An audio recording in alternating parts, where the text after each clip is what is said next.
اللهم صل على سيدنا محمد صلاة تغفر بها الذنوب وتصلح بها القلوب وتنطلق بها العصوب وترين بها الصعوب وعلى آله وصحبه ومن إليه منسوب.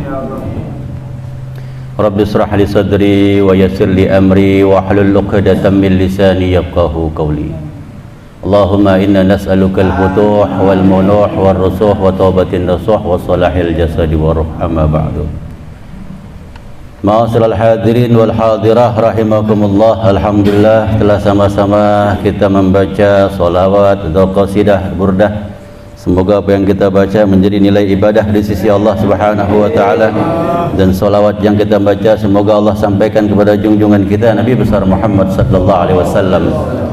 Dan tidak lupa kita doakan kedua orang tua kita yang telah pulang ke rahmatullah. Ya Allah, ampuni dosa kesalahannya, jadikan kuburnya raudhah min riyadil jinan, dan orang tua kita yang masih ada ya Allah sehatkan jasmani rohaninya, panjangkan umurnya, dan wafatkan dalam keadaan husnul khatimah.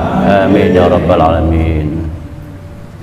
Ma'asyiral hadirin wal hadirah, sehubungan banyak yang mau kawin, jadi saya mungkin bicara tentang nasihat buat orang yang mau nikah. Karena pengantin ada dua, ada pengantin baru, ada pengantin lama. Kadang-kadang pengantin lama juga suka lupa. Jadi ini mengingatkan kembali. Di dalam kitab Al-Adhkar lil Imam An-Nawawi, yaitu as-sunnatu, bermula itu menjadi sunnah. Apa yang menjadi sunnah? Yaitu ucapan selamat kepada orang yang setelah menikah. Nah, Rasulullah sallallahu alaihi wasallam mengucapkan kepada sahabatnya. Jadi ada sahabat Rasulullah yang bernama Sayyidina Abdurrahman bin Auf, waktu itu menikah. Nah, begitu menikah, Rasulullah tahu, Rasulullah dikasih kabar, maka Rasulullah datang mengucapkan apa? Barakallahu laka wa barakallahu alaika wa jama'a bainakuma fi khair. Ya, wa jama'a bainahuma fi khairin. Jadi dua kalimat yang Rasulullah ucapkan. Ini dua kalimat ini sunnah kita ucapkan setelah kita melihat saudara kita nikah. Ya, jadi ada berapa orang yang bakal nikah insyaallah? Ya, 5 ya. Alhamdulillah nih Rudi juga mau nikah. Ya, semoga yang lain juga nyusul. Itu ya. Nah, makna dua kalimat ini sama. Cuman yang pertama pakai laka, yang kedua pakai alaika.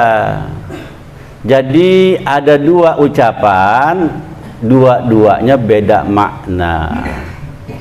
Maka Nabi kita Muhammad sallallahu alaihi wasallam mengucap barakallahu laka wa barakallahu alaika. Yang pertama artinya semoga Allah beri barokah dalam rumah tanggamu di saat rumah tanggamu harmonis. Tuh yang pertama laka tuh. Maksudnya untuk rumah tangga yang harmonis. Yang kedua barakallahu alaika. Semoga Allah pun mengasih barokah atas engkau di saat rumah tanggamu dalam keadaan prahara, badai. Nah, jadi dari doa dua ini kita udah diajarin sama Rasulullah bahwa yang namanya rumah tangga itu enggak luput dari cobaan dan ujian. Jadi rumah tangga itu pasti enggak mulus-mulus. Mau kawin sama perempuan mana lagi, jangan berharap rumah tangganya mulus. Pasti ada cobaannya. Kalau kawin sama anak raja lagi, tetap cobaannya ada. Ya. Jadi udah dikajarin sama Rasulullah. Barakallahu laka. Semoga Allah memberi barakah atas rumah tanggamu di saat rumah tanggamu harmonis. Wa barakallahu alaika, dan semoga Allah memberi berkah pada rumah tanggamu di saat rumah tanggamu menghadapi badai prahara. Jangankan kita, sekelas Nabi kita Muhammad sallallahu alaihi wasallam itu rumah tangganya diuji. Makanya ada surat An-Nisa.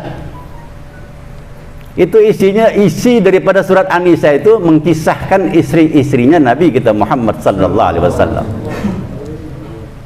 Cuman ujian yang datang di rumah tangganya Rasulullah itu menjadi hikmah buat kita sebagai umatnya.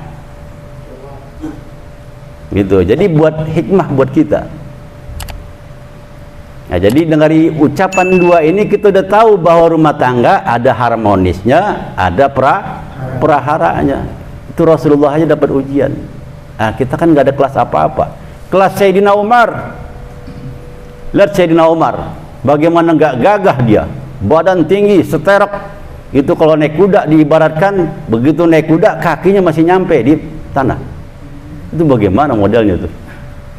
Kalau kita naik kuda, kaki kita nyampe di tanah, kuda-kudaan yang dari kayu. Dari kayu. Iya, kalau kita. Itu saking gagahnya Sayyidina Umar. Bahkan diriwayatkan, apa diriwayatkan? Lau salaka Umaru fajjan. Lau salaka Umaru fajjan, la salaka syaitana fajjan akhar.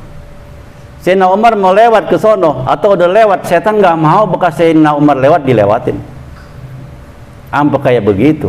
Apalagi perwis. Tahu perwis nggak begitu? Kagak mau dia papasan ngelewatin bekas Sayyidina Umar, kagak mau. Apalagi perwis. Kenapa? Itu Rasulullah yang berkata, di mana ada Umar, di situ ada kebenaran. Di mana ada kebenaran, di situ pasti ada Umar. Itu yang berbicara Nabi kita Muhammad SAW. Makanya saking tingginya gitu imannya Sayyidina Umar, kualitasnya Sayyidina Umar dimuliakan oleh Allah. Setan nggak mau. Tapi segagah-gagahnya Sayyidina Umar, tetap rumah tangganya ada ujian.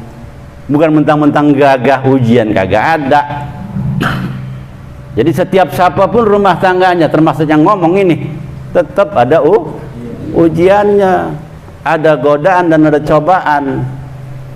Kenapa saya berbicara kayak gini? Karena saya lihat baru kawin kemarin mukanya udah kusut. Sekelas Sayyidina Umar, ya diuji. Ada sahabat Rasulullah bernama Sayyiduna Abu Dzar Al-Ghifari radhiyallahu anhu wa arda.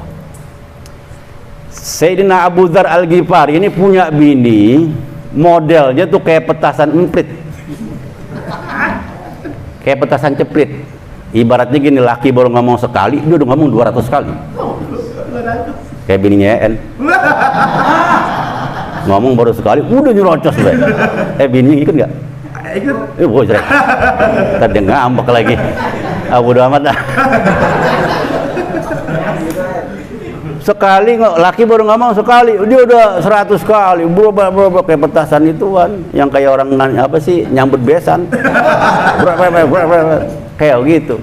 Ibarat kita begini nih, ya Allah, gue laki udah gue usaha bener-bener, ya gue sholat rajin, gue ngaji rajin, nyari duit rajin, mabok kagak, judi kagak, bini masih nyerocos saja, masih ngomel aja nih bini. Akhirnya Abu Dzar Al-Ghifari radhiyallahu anhu ini berangkat, pengen berkeluh kesah, pengen curhat lah kepada Sayyidina Umar ibnul Khattab. Datanglah ke rumah Sayyidina Umar ibnul Khattab. Sampai rumah Sayyidina Umar ibnul Khattab, begitu dia mau ngetuk pintunya, kok ada suara orang perempuan lagi nyanyi, lagi nyerocos maksudnya.